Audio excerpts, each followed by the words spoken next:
Kamusta mga idol? Ngayon nga ipapaliwanag ko sa inyo ang chapter 430 ng Hunter x Hunter. Ito ang mga pangyayari na nagaganap 30 minuto bago ang pagdeklara ng martial law sa Black Whale. Sa unang pahina ng kabanata, makikita ang pagdating ng mga labi ng ikasyam na prinsipeng si Hulkenberg sa tapat ng silid ni Haring Nasubi. Buhat-buhat ng mga gwardya ng prinsipe ang kanyang kabaong na siya din namang ipinasa nila sa mga tauhan ng kaharian na nagsasagawa ng seremonya para sa mga yumaong prinsipe.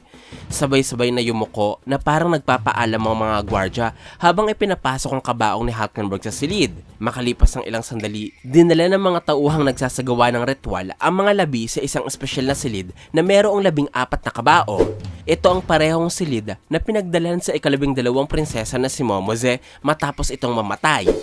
Andito ang hari ng Kakina at inutos niya ang paglipat ng bangkay ni Hulkenberg patungo sa bakanting kabaong. Makikita mga idol na bukod kay Hulkenberg, may 3 pang bangkay ang nakalagay sa mga katabing kabaong. Kung ating susundan ang numero nila bilang mga prinsipe, malalaman din natin kung sino-sino ang magkakatabi. Si Hulkenberg ang kasalukuyang namatay, siya ang ikasiyam. Sa kaliwang parte ay si Sally bilang ika-8. Tabi ni Hulkenberg ang ika-10 na si Cacho. Ibig sabihin, tama ang teorya natin na may kumukuha talaga ng bangkay sa labas ng barko sa oras na tumakas sa mga prinsesa o prinsipe. Sa tabi ni Cacho ay isang bakanting kabaong na siguradong nakalaan para sa kanyang kambal o ang ika-11 prinsesa na si Fugetsu na buhay pa din hanggang ngayon. At sunod nito ay ang isa pang kabaong na may laman, na tiyakong pagmamayari ng ika-12 prinsesa na si Momoze. Matapos mailipat ang mga labi ni Hulkenberg, may napansin ang butler ng hari na si Nogui. Napuna niya na hindi tulad ng ibang prinsipe na tuluyang namatay, hindi nagliyab ang apoy ng sasidla na konektado sa kabaong ni Hulkenberg. Tinatawag nila ang apoy na ito bilang Flame of Life. Ibig sabihin, kwalipikado pa ang ikasyam na prinsipe sa succession contest. Dahil dito, ipinaliwanag ni Haring Nasubi na hanggat buhay pa ang kaluluwa ng isang prinsipe sa anumang katawan, hindi pa rin nawawala ang kanyang karapatan sa trono. Samantala, napagtanto ni Benjamin ang nakakatakot na katotohanan ito. Ang namatay ay hindi ang kaluluwa ni Hulkenberg, kundi ang kanyang orihinal na katawan lamang. Ibig sabihin, buhay pa rin si Hulkenberg at gumagamit ng kakayahang magpalit ng kaluluwa ng ibang tao. Kasabay ng pagtatantong ito ng unang prinsipe, ipinakita sa sunod na eksena ang nakagapos na si Hulkenberg habang nasa katawan ni Balsamilko. Kung inyong matatandaan mga idol, ang ability ni Hulkenberg na Gimel the Dissonance ay nagagawang ilagay ang kanyang kaluluwa o ng kanyang mga tagapaglingkod patungo sa mga taong matatamaan ng kanyang palaso. Kapalit nito ang pagpunta naman ng kaluluwa ng target sa katawan ni Hulkenberg. Pero ngayong patay na ang katawan ng prinsipe, nakikihati na siya ng katawan kay Balsamilko at ang kaluluwang kokontrol sa katawan ay nababase sa kung sino ang gising. Ito marahil ang rason kaya nakagapos si Hulkenberg na nasa katawan ni Balsamilko, dahil kapag nakatulog ang kaluluwa ni Hulkenberg, ang Master Sergeant ang magte-take over ng katawan at maaaring makapalag sa kanilang pagbihag. Inactivate muli ni Hulkenberg ang kanyang Nen ability at sinabi niyang hindi na niya kayang ipagpatuloy ang pagpapanggap bilang isang sundalo dahil mapapansin din ang kanyang kilos at pananalita. Kaya naman, nagpasya siyang subukan pa ang tunay na limitasyon ng kanyang Nen ability, lalo na at nakalipad na ang isa pang palaso na pinadala niya patungo kay Benjamin. Ipinakita mga idol ang palasong gawa sa Nen na bumubulusok sa ere. Bumalik ang eksena kay Benjamin. Agad niyang naunawaan na ang kakayahan ni Hulkenberg ay soul swapping. Ipinapaliwanag nito ang misteryosong pagkamatay ni Shikaku at ang nangyari kay Vic. Ngunit, mas mahalaga sa kanya ang paghahanap kay Balsamilko dahil naniniwala siyang ang kaluluwa nito ay napalitan na ni Hulkenberg. Inutusan niya ang kanyang mga tauhan na salakayin ng Room 1009 at arestuhin ang lahat ng naroroon upang malaman kung paano eksaktong gumagana ang pagpapalit ng mga kaluluwa. Ngunit, habang iniisip niya ang lahat ng ito, bigla siyang nakaramdam ng matinding pagsusuka, lagnat, pananakit ng katawan at matinding panghihina. Doon niya napagtantong tila nahawaan siya ng TSK-17, ang nakamamatay na biological weapon na ginamit nila para paslangin ang katawan ni Hulkenberg. Isa-isang pinagdugtong ni Benjamin ang mga pangyayari. Imposibleng si Hulkenberg ang may kagagawa nito dahil 6 na oras ang incubation period ng lason at sa mga oras na ito, nasa ibabang palapag si Balsamilko. Ang tanging paraan upang mailabas ang TSK-17 ay gamit ang espesyal na kagamitan ng kanyang sariling private guards. Bukod doon, 2 metro ang kailangang distansya para maabot ng lason ng target at dahil matangkad si Benjamin, maaaring ang lason ay nailagay sa kanyang sistema habang siya ay nakaupo. Madaling isipin ito mga idol. Sino ang kasama niya 6 hours ago? Nasaan siya? Kailan siya nakaupo? At sinong sundalo ang lumapit sa kanya? Unti-unting napagtanto ng unang prinsipe na may nagtaksil mula mismo sa loob ng kanyang kampo. At mas masakit pa rito, naniniwala siyang ang sarili niyang ina na si Queen Unma ang nagbigay ng daan upang maipuslit ang sandata para manalo si Haltenberg sa kompetisyon. Matapos makabuo ng konklusyon, tumakbo si Benjamin at pinuntahan ng sundalong sigurado siyang lumason sa kanya. Ito ang kanyang pinagkakatiwalaang tauhan na si Furikov. Kinompronta ni Benjamin ang sundalo, ngunit sa halip na itanggi ito, buong tapang na inamin ni Furikov na siya ang nagpakawala ng TSK-17. Gayunpaman, iginiit niyang hindi siya nagtaksil kay Benjamin.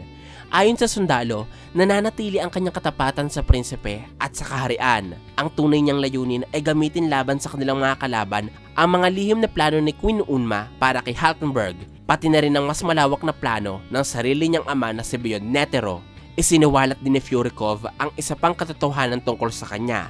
Ito ang pagtataglay niya ng isang sumpang inilagay mismo ni Beyond Netero na imposibleng tanggalin. Isa ito sa pasabog na revelasyon ng kabanatang ito mga idol dahil alam nating si Furikov ay isang magaling na nen-user. Banta siya para kanila Kurapika at lalo pang nadagdagan ng kanyang panganib dahil sa sumpang meron siya.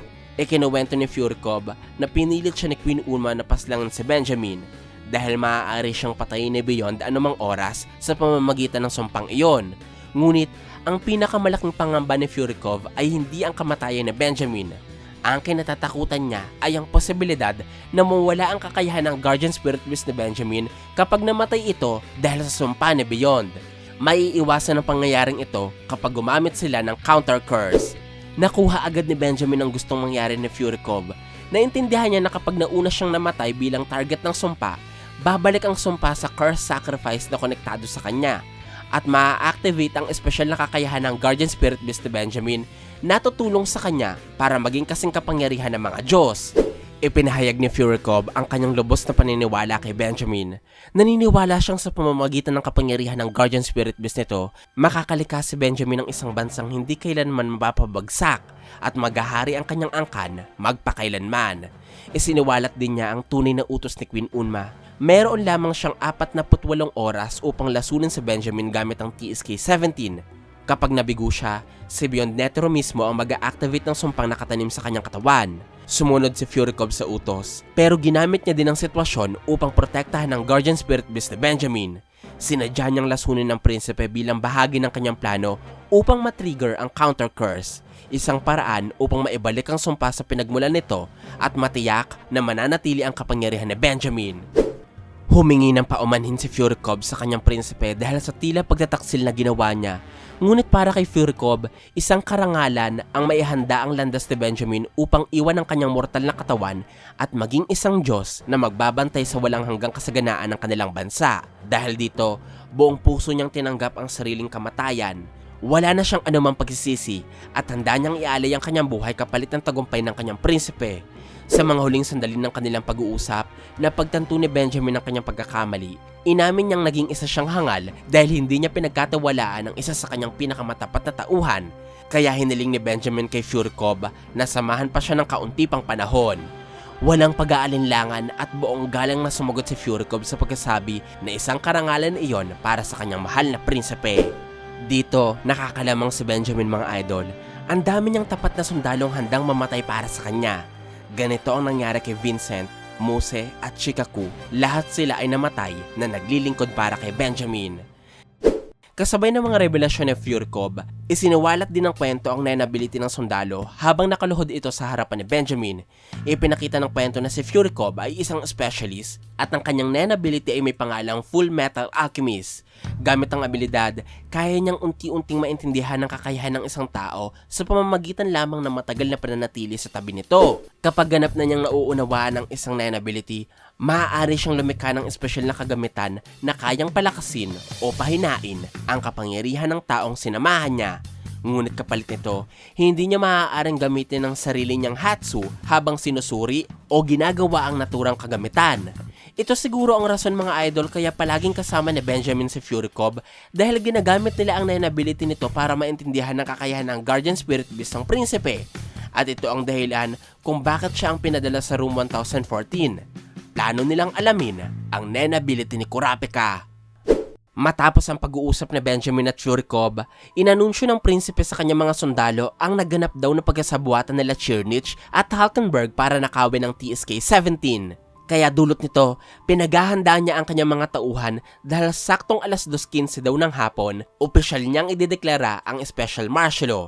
Ang unang target ay ang lahat ng hindi kabilang sa Royal Military Private Guard sa Tier 1. Inutusan niya ang kanyang mga tauhan na i-dispatcha ang mga ito ng tahimik at walang kaguluhan. Kasabay nito, mahigpit din niyang ipinagbawal ang paghahawak sa sino mang miyembro ng Hunter Association. Pagkatapos din daw ideklara ang batas militar, kailangang tipunin ng lahat ng prinsipe sa malaking bulwagan sa Room 1001 at palalabasin nila na para ito sa kanilang proteksyon. Ibig sabihin nito mga idol, plano nila Benjamin na sabay-sabay paslangin ang mga prinsipe ng Kakin sa Room 1001. Habang inilalatag ang kanyang plano, inalala rin ni Benjamin ang kayang gawin ng kanyang kapangyarihan. Ayon sa kanya, kung pagsasamahin niya ang kapangyarihan ng kanyang Guardian Spirit Beast na naunawaan na ni Fury Cub at ng kakayahan ng sarili niyang Nen ability na Benjamin Baton, siya mismo ang magiging bagong espiritual na pundasyon ng Kakin na papalit sa Seed Urn Ritual. Sa anyong iyon, hindi na lamang siya magiging isang hari, kundi isang banal na tagapangalaga ng buong kaharian. Isang nilalang na ang otoridad ay higit pa sa mismong hari. Dahil hindi pa natin alam mga idol ang eksaktong Nen ability ng Guardian Spirit Beast ni Benjamin, hindi pa tayo makakatiyak sa gusto niyang mangyari. Pero kung ako ang inyong tatanungin, maaaring pinaplano ni Benjamin na pumalit sa espiritong lumalabas sa Seed Urn sa tuwing may prinsipeng nagsasagawa ng ritual.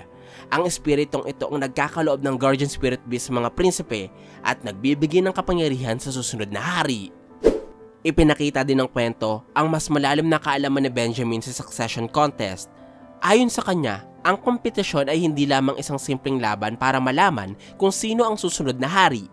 Isa pala itong Holy War na idinisenyo upang pumili ng itinakdang maging Diyos o isang makapangyarihang tagapagbantay na magpoprotekta sa Kakin habang unti-unti nitong pinag-iisa ang buong mundo sa ilalim ng pamumuno ng dinastiyang Huiguro. Inutusin ni Benjamin ang kanyang mga sundalo na huwag tapusin ang ikalawang prinsesa na si Camilla at ang ikaapat na prinsipeng si Chirnich dahil siya daw ang bahala sa dalawang ito.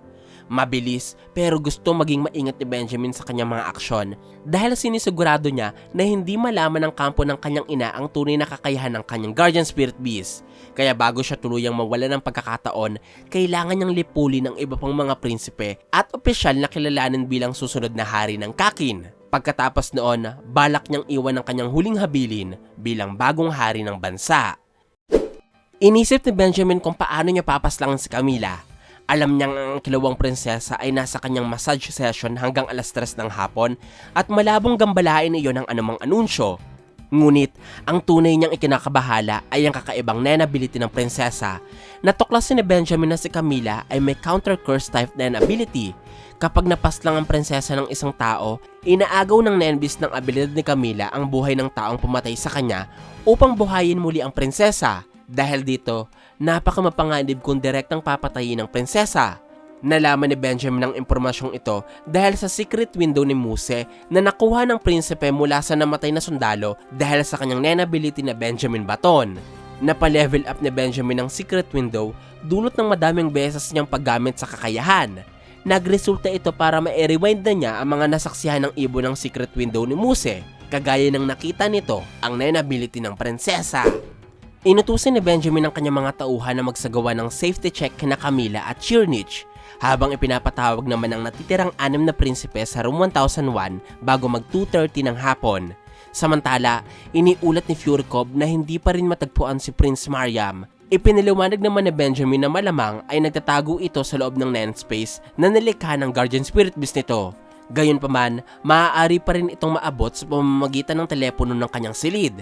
Kaya kung hindi ito sumipot sa room 1001 pagsapit ng alas 2:30, ipapadala niya si Rihan upang asikasuhin ang sitwasyon. Kung inyong maaalala, ang guardian spirit beast ni Mariam ay nagbabantay din sa kanyang silid habang ang bata at ang kanyang mga tagapaglingkod ay nasa loob ng isang Nen space na likha ng Nen Beast. Nagdulot ito para hindi makita ng mga taong pumapasok sa room 1013 si Mariam at ang kanyang mga tagapaglingkod. Ibig sabihin, ang pagpapadala kay Rihan ay isang magandang hakbang na makakatulong para mahanap ang batang prinsipe dahil may kakayahan si Rihan na magsamo ng mga halimaw na kayang pumatay sa mga Guardian Spirit Beast at mag-deactivate ng kanilang mga abilidad. Sa huli, ibinaling ni Benjamin ang kanyang galit kay Chirnich. Kung may sapat lamang daw sana siyang oras, gusto niya itong pahirapan hanggang magmakaawang mamatay.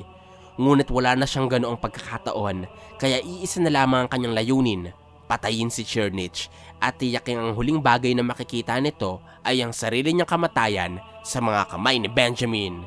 Sa huling pahina ng kabanata, masisilip ang kaganapan sa bawat silid ng mga prinsipe. Halos lahat ng mga buhay na prinsipe ay nasa sa kanilang silid. Pero kung inyong maaalala, nabanggit na sa chapter 410 na may 4 na prinsipe na hindi mahanap nila Benjamin. Maaaring isa na dito si Zhang-Lei na wala na ngayon sa kanyang silid. Ang sunod ay si Lazarus na posibleng tatakas sa tulong ng Char family, ang pamilya ng mafia na sinusuportahan niya. Ang ikatlo ay si Fugetsu na nasa pangangalaga ng Justice Bureau. Kung hindi siya ay pwedeng si Mariam nga ito dahil sa Nen ability ng Guardian Spirit Beast nito. At ang pang-4 at tagapagmanang hinahanap pa din nila Benjamin ay posibleng si Wobble dahil nalaman natin na peking Wobble pala ang kasama nila Obito. Maganda ang mga susunod na kabanata, idol, para sa succession contest. Magagawa kaya na Benjamin na mahanap at mapaslang ang kanyang mga kapatid? O mabibigo siyang manalo sa kompetisyon at mamatay dahil sa laso na nasa kanyang katawan? Kung mangyari ngang mamatay si Benjamin, tunay kayang mabubuhay siya muli na parang isang Diyos? Abangan natin ang lahat ng kasagutan sa tanong na yan sa susunod na chapter ng Hunter x Hunter.